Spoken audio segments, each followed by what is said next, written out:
Welcome to shul.com to the Surfside Night Seder. We are learning from the laws of Shabbat, Hilchot Shabbat, Rabbi Yonatan Naxon. It's a beautiful book, very comprehensive, all Halacha L'Maaseh for Sephardim, very well put together with all the sources. We are up to Hadlakat Nerot on Hanukkah. On Erev Shabbat, the Hanukkah lights are kindled before the Shabbat lights. If one accidentally lit the Shabbat lights before lighting the Hanukkah lights may still be lit. However, if one accepted Shabbat with his lighting, then another person in the household who did not accept the Shabbat yet should light the Hanukkah lights instead. There is a custom also that Rabbi Mansour used to do in Brooklyn where they would pray Mincha early. That way you already had prayed Mincha, and then you go home on the Friday of Hanukkah, and then you light your candles here. They did that here also. Did they light the candles? Yes, before. No, but what you do is you would pray Mincha early, Mincha Gedolah, and then you would go home and light because when they lit in the Beit HaMikdash, they would lit Ben HaArbaim. It would be between the Mincha and Arvit, so you kind of do the same thing. He brings them down the bottom of a few sources in Mishnah Berurah, the Kaf HaHayim, and the Hazon Bajia, that says, according to the Shulchan Aruch, lighting the Shabbat lights is not necessarily enough for one to accept the Shabbat. If one verbally accepted the Shabbat through his lighting, though, then he may not perform melacha and should ask someone else to light the Hanukkah lights for him. So normally, lighting the candles on Shabbat is not necessarily going to be a determining factor for accepting the Shabbat. You would have to verbally either accept it with your mouth or through another condition that you set forth. Where to light? The mitzvah of halakat nerot should preferably be done in the room where one will be eating the Shabbat meal, or in a room where one will be using throughout the Shabbat. So now we go back to the regular location. Where do you light your Shabbat candles when you need to light them? As opposed to Hanukkah candles, where we're not supposed to enjoy at all from the light or have any hana'ah, which is why we have that extra shamash. When it comes to Shabbat candles, it's the complete opposite. You're supposed to put it in a place where you're going to enjoy from it, have like a nice romantic dinner almost, let's say, where it's going to be in the room, on the table. So it says here, the Hadlakat Nerot should preferably be done in the room where one will be eating the meal throughout Shabbat. One may not light in a place where one will not be using. Let's say someone knows he's not going to be going into a room you want to light because it's more convenient there. No, you should light in the room that you're going to be in. Once one has lit in the dining room, there is no obligation to light in the other rooms of the house, even if one will be using the other rooms on Shabbat. So if you light in the main dining room where you're eating, that's okay. However, it is praiseworthy to have some light in every room of the home that one will be using on Shabbat. That could even be electric lights. A beracha may not be recited when lighting additional lights throughout the home that he brings. He brings down on the bottom a note here that the Yalkut Yosef brings down that one should light an electric light in the hallway throughout Shabbat that can also shine into the other rooms of the house that do not have light, so that one can see his way around the house and not stumble in the dark. Which, in short, on Shabbat, have your home well illuminated. Besides your Hadlakat Nerot, one of the reasons is back in the day, I guess they didn't light candles every night or use a lot of fuel. So when they did have it on Shabbat, on Friday night, they would focus and light the candles in a place that they would eat in order to enjoy the food. Because if you eat in the dark, you don't see the food, it's not as enjoyable. The Shabbat candles do not have to be placed specifically on the table where you're eating. Especially in a home where there are children around, there's a risk that the candles will be tipped over. So I almost never lit on my dining room table per se because of the kids. They go all over the place, they move, they throw things. It was just unsafe. So we always did it in the room, but on the side, on a server or something like that. Nevertheless, the candle should be placed in close proximity to the table where one is eating, where one can benefit from the light. Also, when you're saying the kiddush, you're supposed to look at the two. The reality is, no one actually gets. You're not using that light as a reality. Like right now, let's say it's a room like this. You're right, because it doesn't matter. It's more illuminated, but it still provides. You're right. It doesn't provide actual light, but it provides that romantic. Friday night Shabbat setting. Remember, it's the Kala, it's the bride, the Shabbat. You have to treat the day with a certain respect, and that's what you do for it. When you're on a normal night, you're not going to light candles Purim, and for Shabbat you did. But you're right; it's not illuminating to the extent. But who knows? Maybe there's a blackout in the middle of the Friday night meal, and suddenly you have Shabbat candles lit. So it should be also for Kiddush. I told you that the two eyes should look at the two lights, depending on how many candles you light. We did speak about that. There's a few different opinions: lighting 1, 2, 7, one per every soul in the house. Let's continue. One may eat on the porch or in a separate room than the room that the candles have been lit in, provided that after the meal one sits by the candles and benefits from them. So if you, for whatever reason, lit somewhere else, you should go read or sit, have a cup of tea, or sit in the other room, read, do something of that nature there. The Shabbat candles may not be moved to a different spot after they are lit, except in cases of need, such as if there is a fire hazard. Similarly, if the mother of the household is ill and cannot get out of bed, then the candles may be brought to her bed so that she can light them, and then they may be placed on the table in the dining room. In that case, if she's ill, she could light it in her bedroom, and then it can be moved. Rabbi Mansour taught, if I'm not mistaken, I got to get the source for it, but that if you make a condition that you put your Shabbat candles on a tray, and you designate that you're going to move that tray after it has extinguished, it is permitted on Friday night to do that. I remember him teaching it. I got to check up the source, so you can don't quote me on it, but I do remember him saying that if you put it into a tray and you designate it, it could be moved. We'll check it and we'll be needed to get back on that. And one should not change a child or let a child walk around unclothed in front of the Shabbat candles, which means, you have little kids, Ariel, they're at home, they want to run around with their Pampers. Maybe with the Shabbat candles, be a little bit more careful, have them dress in a more modest way. If one does not have anywhere else to change the child, one should change the child in the position that his head is facing the candles. There's also the case when changing a child in front of Sephardim, that a person should also be careful, as we're done in Yalkut Yosef, that if a person has a room like all Sephardim, Sifrei Kedusha, he should be careful not to do things that are immodest in front of the Sephardim. Rabbi paintings also. He doesn't mention here rabbi paintings. Here he mentions specifically Sephardim. I know it as rabbi paintings. I don't know how. According to the Sephardic custom, one may not light the Shabbat candles next to another candle that is already lit. Ashkenazim, however, can have many people light Shabbat candles in the same spot with a beracha. When does this happen? Let's say you are all going over your mother for Shabbat. You have a few families coming over, and you're all going to light. Where do you all light? Do you all light in the same room that you're eating? Do you each light in the room that you're sleeping? So we're going to go into some of the details. He brings down the bottom here from the Shulchan Aruch 263-8. Therefore, if one has a Ner Neshama, a yahrzeit candle that needs to be lit, one should light it only after lighting the Shabbat candles. So what does he say? That because Sephardim have to light in a place that don't have a light, not that there's existing light. If he wants to do Ner Neshama, he should first light the Shabbat candles and then do Ner Neshama, not Ner Neshama first. Don't accept the Shabbat with the lighting of the candles, which normally we don't anyway. And then you do it in that process. When does this issue come up? When you're visiting someone, or also when you go to these hotels for Shabbatons, where they put a tray and everyone lights in the dining room or in the hall. So we're going to come to Lemase that it is okay in those cases, but normally if you can avoid it, you should avoid it. But we're going to continue, we'll see. Those who are obligated in Hadlakat Nerot, who has to light candles on Friday night? Very simple question. Women or men? As stated above, both men and women are obligated to have Shabbat candles lit in their home. However, women are held even more responsible to light the candles on Erev Shabbat. So the women have the mitzvah, but it's not necessarily only for the women. The Rambam in Hilchot Shabbat 5-3 and the Shulchan Aruch in 263-3 state that the reason why the mitzvah is mainly on the women of the house is because women are generally at home more than the men, and therefore are more able to accomplish the mitzvah. The Midrash Rabbah in Bereshit 17 states that the reason that a woman should specifically light the Shabbat candles is in order to atone for the sin of Chava, who caused darkness in the world by eating from the Etz Hadat. That's brought down the Midrash.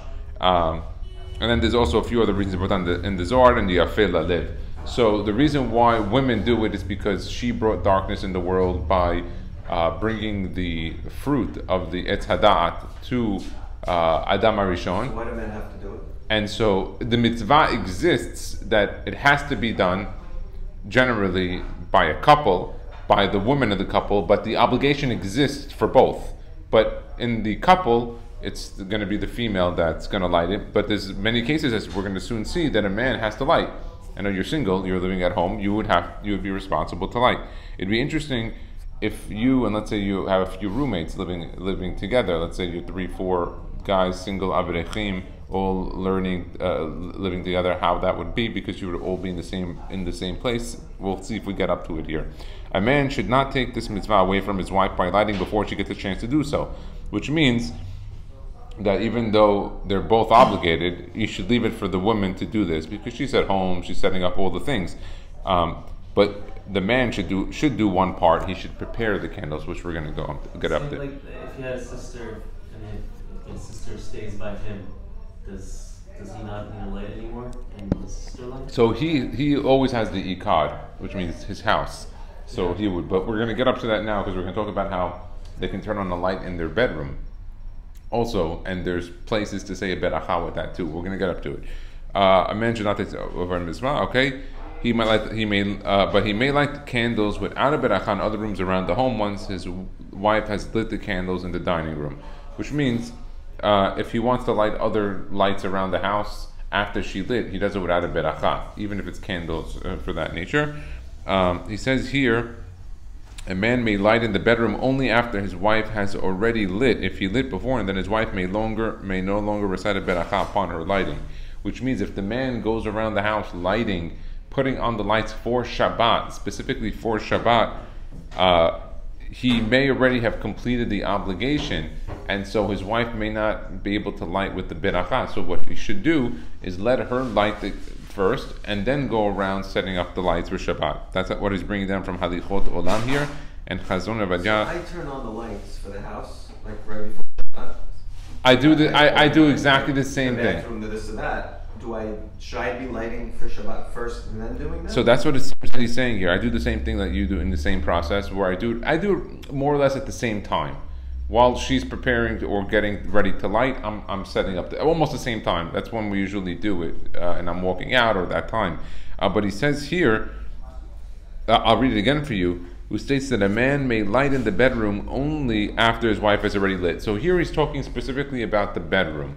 So let's do that one specific. Why the bedroom? Because that's where you're both going to be sleeping. You're going to be there, while the other rooms are going to be tafel to the lighting of the candles in the dining room. So I want to go back to that specific one that is only in the bedroom. It's not everywhere around the house. So if you're going all around the house and you're preparing and you're doing everything, then you're all set, and you would be okay. Just only the bedroom, that one room, you can tell your wife or whoever else is helping you home, do it right after the lighting of the candles, of the Shabbat candles. Let's continue. Once the woman of the house has lit, she has fulfilled the obligation for the rest of the people who are living in the home. Like we said, when she lights, everyone's covered. Her husband or any other member of the household does not have to listen to the beracha on the Shabbat candles in order to fulfill the obligation. That's only a family, not like to everything together. Not like yeah, so hopefully we'll get up to the avrechim part. I don't know if he has it here on today's lesson, but hopefully we'll get up to it, or we'll look it up separately. Okay, let's continue. Some people have the custom that the husband lights the Shabbat candles on the first Shabbat after a woman gives birth. I've never seen this, but I have seen it inside, not in person, that the first week after she gave birth, the husband would light the Shabbat candles. And this maybe she can't. However, he says many people do not practice this custom, and he brings down a bunch of sources from the Ben Ish Hai, Noach 2-5.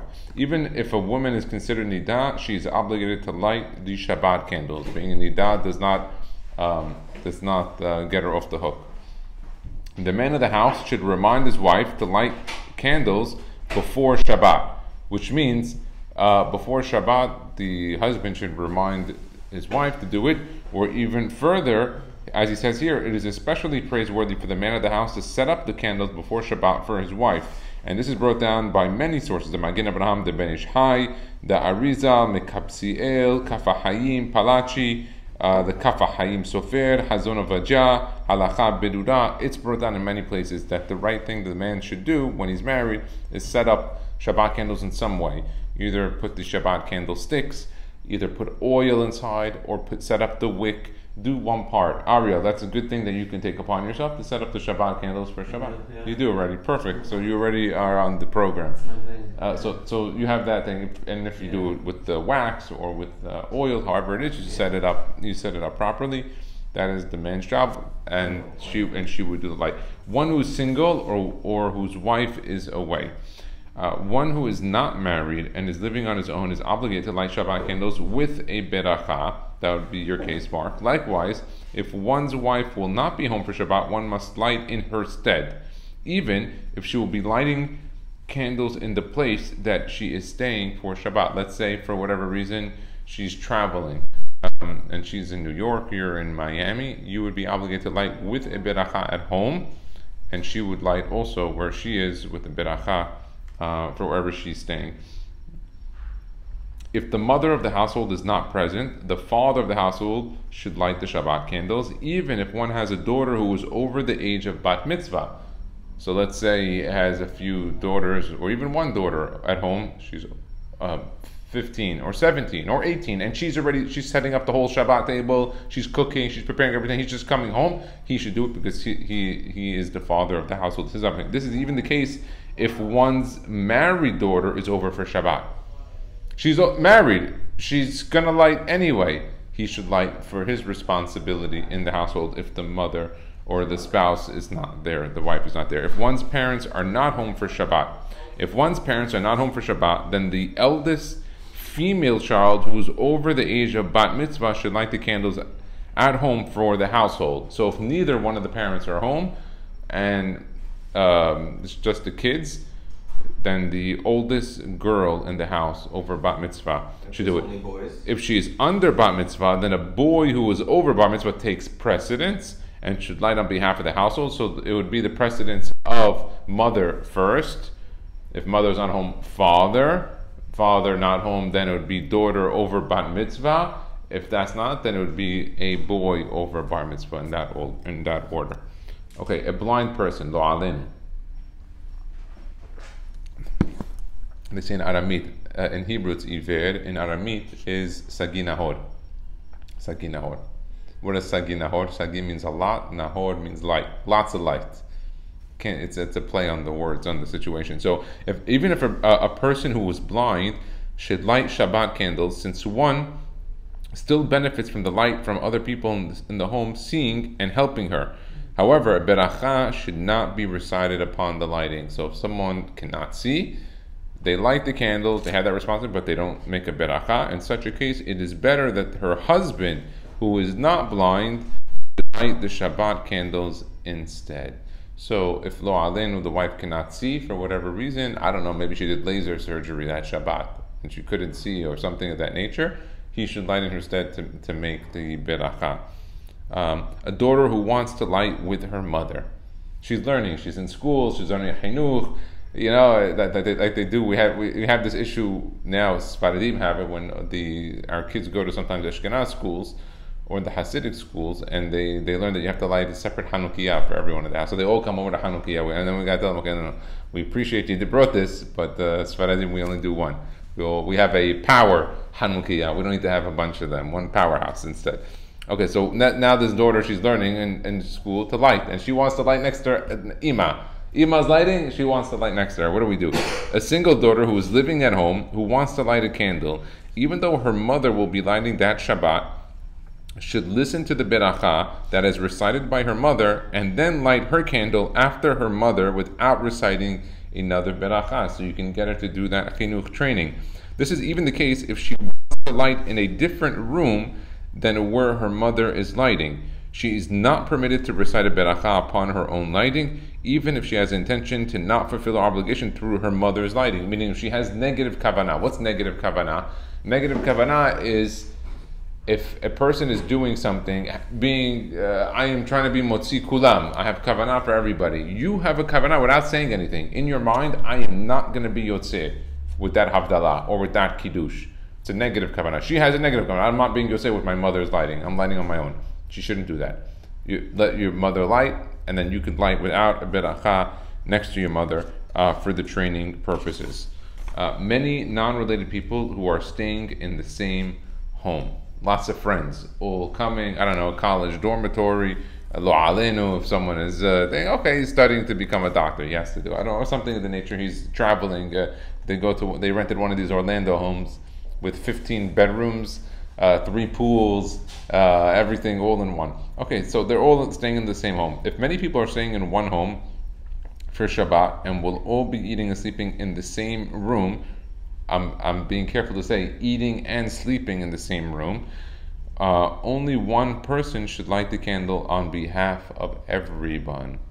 Interesting. If each person will be sleeping in a different room, then each person should light in his or her respective room with the beracha, and only one person should light in the dining room with the beracha. So in your case, Mark, it seems, there's a note on the bottom which we'll read, it seems that it probably is best that you light, or whoever is the Ba'al Habayit that you would call him, someone, I don't know, percentage-wise, however you would designate, would light in the main room, then the other individuals in the home could light in their rooms respectively and make a beracha.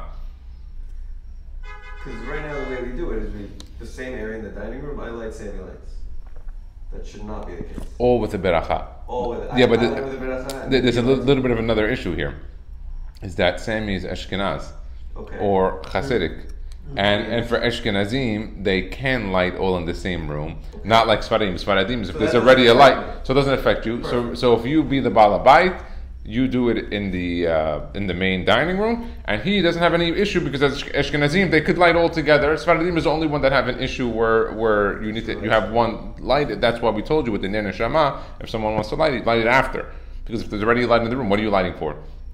Because there is an inyan when you light for Shabbat that you're lighting to give you pleasure from the light, that you can enjoy, have that benefit of it on it. So that's what he has a note on the bottom. The Hazon of Vayigash Shabbat, volume 1, page 194 and 215, and footnote 20. Ashkenazim, however, rule in accordance with the Raman 263-8 that one may nevertheless recite a beracha even though there is another candle lit. So Sammy's good. He has no issue. Okay, therefore, according to this opinion, each person may light his or own candles in the dining room. Even according to Ashkenazim, it is preferable that if everyone has their own room, each person should light in his own room. That's the best thing to do as Ashkenazim, that everyone should light in their own room, even as an Ashkenazi. Furthermore, see Halacha Berura, volume 15, page 300 and 301, who brings several Ashkenazic poskim who state that one may only be lenient for women who are all lighting in one spot and not for men. As brought down in the Halacha Berura, that when the Ashkenazi poskim were saying that they should all light in one place, or they could light if there's already an existing candles lit, is only for women. So for men, it seems that in Sammy's case, according to the Halacha Berura, he should light in his room. He could light as a backup. He's covered to light in the dining room. But better if he lights in his room. Even according to Ashkenazim, with this halacha berura, this nuance that he's making on it. So he has a few options on it. As a Sfaradi, if it was the other way around, you would have to light in your room. But you're the Baal Habayit, so we're going to assume that you took that precedence. Okay, when one is a guest, a married couple staying at their parents' or in-laws' home fulfill their obligation through the lighting of the mother of the household. Okay, so if I go visit my mom and I stay by her, I'm going to be covered with her. However, if the couple has their own room to sleep in and no one else may enter the room during their stay without their permission, then they should light their own candles with the beracha in the room they are sleeping in. So, which is typically the case. So this is typically the case. So normally, if I was staying together with my younger brother and he was single, we're all staying together. If that were the case, which usually doesn't happen if you're married, but let's say there was the case, then we would all be covered if we're all staying in like a room with 10 bunk beds and everyone is just staying in one room, okay, that's usually not the case. If you have your own room, like you normally do when you go visit your in-laws or your parents, then you should light in your room where you're sleeping. Because my mom already is lighting in the main dining room, and she's the Ba'alat HaBayit, so she's there. The candles must be large enough that they will still be burning even when the couple gets back to their room later that night. That could be hours. That could be hours. So what do we do here? Rabbi Mansour was poseh that you actually can turn on the light in the closet and make a beracha with it. Yes, I'll get the source Belina did for tomorrow when we do that halacha inside. We'll catch up. There's a few halachot that you brought up, the questions, so we'll go back and get into it. But yes, he brought down, I remember hearing from him, that you make a beracha on the closet light in your room in order to be covered, because according to Sephardim, you wouldn't be able to light downstairs if there's already a pre-existing light by the mother of the house. One who is a guest and has a specific room set aside for him to sleep in can light in the room that he is sleeping in. However, one who does not have a specific room set aside for him and also does not have anyone lighting in his home where he came from should ask the head of the household if he can take part in his lighting. This should be done by the owner of the home actually stating that he is giving some of the oil to the guest to take part in the hadlakat nerot. So he has here some notes on the bottom. So he brings here from Hazon of Ajah that says it's permitted for such a person to recite the beracha upon lighting, even if people in the home may need to come into the room once in a while in order to get an item that is needed. He says in Shulchan Aruch 263-7, if the guest relies on his basic needs from the owner of the home, such as if he's there long term, then he does not have to acquire a part of the candles or the oil. Regarding the definition of being reliant on the owner of the household, Chazon of Ajah, he brings a few details on that. And let's look at 68. He brings in Halacha B'Ran Shevet HaLevi. Okay, so if someone is a guest and he's sleeping, and he has a separate room, then he could light in the room that he's sleeping in. But if he doesn't have a specific room set aside for him, and they're putting him all around the house in different places, then he should ask the head of the household to take part in his lighting by stating to give him some of the oil. We have one more part. If one will be a guest at someone's home for the Friday night meal, but will not be sleeping there. Let's say you're coming over to eat by me, and then you're going back home. He should light in his room to benefit from when he returns back to his dorm or his home. If possible, one should light candles in his room after the time of Plag Mincha, except the Shabbat upon lighting, and then leave for the host's house. However, if one lights within a half hour before Shkia, then there is no need to accept the Shabbat upon the lighting of the candles. He has a note here on the bottom from Yalkut Yosef on Halichot Shabbat, who states that if a person lit the Shabbat candles in his home with a beracha, with intention to return home after the meal, then on Shabbat he decided to stay for the night at the host's home, his beracha and the Shabbat candles that he lit is not considered like it was recited in vain. So let's say you lit at home and you're coming to eat by me, and then we ended up ending at 1:30. You know what? I'm going to crash sleep over on the couch. Okay, sleep over. It wasn't a beracha lebatala because you had kavanah to return back, and as brought down from Yalkut Yosef in Shabbat Volume 1. This happens a lot with me, right? Like if I get invited out, so instead of lighting in my room, it won't be on when I get home. Right, I'll get home. But you light in the dining room. So what you do? Light in the dining you can light in the dining room. Or should I say it on the light? Just flip, say the beracha, flip my closet light. No, so you're gonna light always in your house because you're the Baal Habayit. So always light in the dining room. Oh, in the dining room, because I'm sure you go to the kitchen to get a drink, to eat, for access to food. I'm gonna light right before shul. When I get back, it's gonna be off. But I'm assuming that sometime that night you're gonna go to the kitchen to get something.